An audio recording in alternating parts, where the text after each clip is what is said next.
नमस्कार, बहुत स्वागत है आपका। आप देख रहे हैं ग्रैंड धर्मा सन्मार्ग।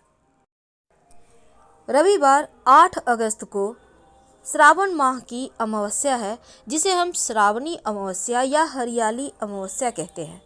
अगर हम ज्योतिष की माने तो रविवार के दिन अमावस्या तिथि का होना बहुत ही अच्छा नहीं माना जाता, क्योंकि इसका असर देश दुनिया पर बुरा पड़ता है। लेकिन चूंकि हरियाली अमावस्या है तो इस दिन पेड़ पौधे लगाने का विधान है, और रविवार के दिन अमावस्या है तो इस दोष से मुक्ति पाने के लिए एक छोटा सा प्रयोग भी कीजिएगा। हालांकि ये अमावस्या 3 बहुत ही खूबसूरत से योग में आ रहा है, क्योंकि इस दिन रवि पुष्य नक्षत्र है हरियाली अमावस्या के दिन, और सर्वार्थ सिद्धि योग बन रहा है। चंद्रमा और शनिदेव अपनी अपनी राशि में रहेंगे। सूर्य और बुध एक साथ बुधादित्य योग बनाए हुए हैं। तो ग्रहों की स्थिति ऐसी है कि इस दिन अगर आप पवित्र नदी सरोवर में स्नान करते हैं, दान करते हैं, पूजा पाठ करते हैं, तो इसके फल आपको जल्दी मिलते हैं। क्योंकि इस दिन रविवार के दिन अमावस्या है तो थोड़ा सा निगेटिव प्रभाव, क्योंकि अमावस्या तिथि के मालिक शनिदेव हैं और रविवार सूर्यदेव का दिन है। अब पिता पुत्र यानी शनि सूर्य में बैर है, इसीलिए इस अमावस्या को थोड़ा सा अशुभ माना जाता है। लेकिन चलिए जानते हैं इस अमावस्या को कैसे बेहतर करें। देखिए, आप चूंकि पवित्र नदी सरोवर में स्नान तो नहीं कर पाएंगे, क्योंकि इस समय ठीक नहीं है, कोरोना का वक्त है, इसलिए अपने घर में ही नहाने के पानी में गंगा जल डाल के नहाएं। अगर गंगा जल नहीं है तो बेल पत्र डालकर नहा लीजिए, और बाद में इस पत्ते को उठाकर कहीं मिट्टी में या पौधे वगैरह के जड़ में डाल दीजिएगा। इससे समस्त तीर्थ स्थानों का स्नान का फल आपको मिल जाता है।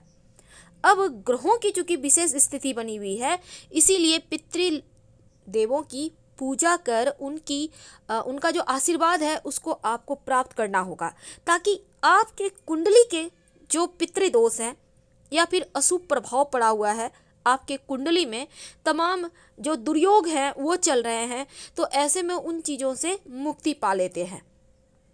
तो श्रावण अमावस्या को आप तीर्थ जल से या बेलपत्र डालकर या फिर तुलसी का ही पत्ता डालकर नहा लीजिए, लेकिन तुलसी के पत्ते मत तोड़िएगा, अमावस्या तिथि है और ऊपर से रविवार है।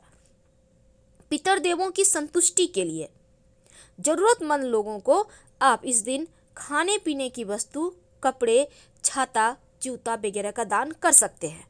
और इस दिन चूंकि पेड़ पौधे लगाने का विधान है, हरियाली अमावस्या दान पुण्य के साथ घर में पूजा पाठ के बाद जरूरतमंद लोगों को अनाज का दान करना ये विशेष फल देता है।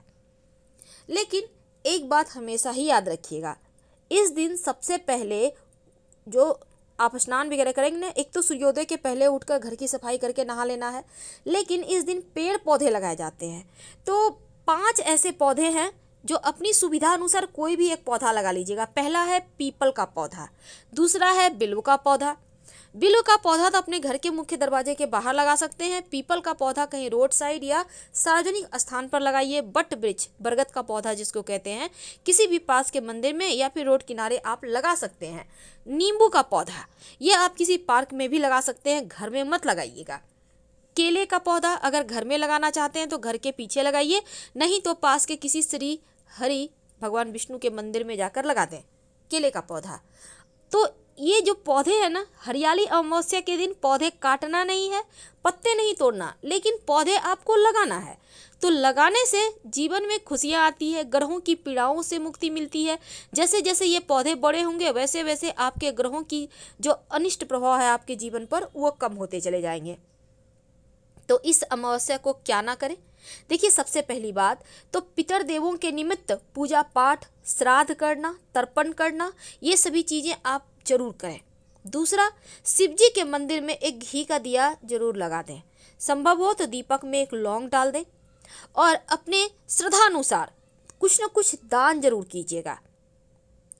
अब अमावस्या तिथि है तो कुत्तों को, कौओं को और गाय के निमित्त कुछ न कुछ तो निकालना ही होगा, क्योंकि इनके जरिए ही पितृदेव भोजन ग्रहण करते हैं, संतुष्ट होते हैं। ये भी हम जानेंगे, लेकिन इस तिथि पर महामृत्युंजय मंत्र का जप जरूर करें। अब महामृत्युंजय मंत्र आप भी हमारे साथ बोलिए। ओम त्र्यंबकं यजामहे सुगंधिं पुष्टिवर्धनम् उर्वारुकमिव बन्धनान् मृत्योर्मुक्षीयमामृतात्। ओम त्र्यंबकं यजामहे सुगंधिं पुष्टिवर्धनम् उर्वारुकमिव बन्धनान् मृत्योर्मुक्षीयमामृतात्। इस मंत्र का जप कर सकते हैं, या फिर आप ओम हौं जुं सः, ओम हौं जुं सः। तो महामृत्युंजय मंत्र बहुत तरह के हैं। सिंपल तरीके से आप कोई भी मंत्र जप कर लें, नहीं तो नमः शिवाय का ही जप करें, सारा दिन जप करें। अब चूंकि पितृदेवों के निमित्त तर्पण करने का विधान है, तो जल में काला तिल, कुसा घास, अगर कुसा घास ना भी हो तो काला तिल डालकर आप सूर्य को, भगवान को ही अर्पित कर दें।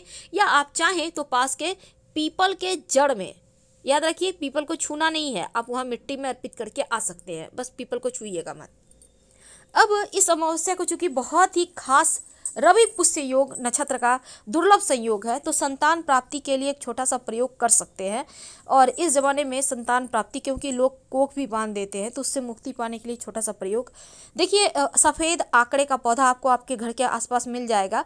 तो आप रविवार, रवि पुष्य नक्षत्र के दिन कभी भी आप जाकर प्रणाम कर लीजिएगा, उनसे अनुमति लेकर पेड़ को पहले बोलिएगा, अपना नाम बताइए, परिचय दें, आप क्यों आए हैं, कहिए उनसे।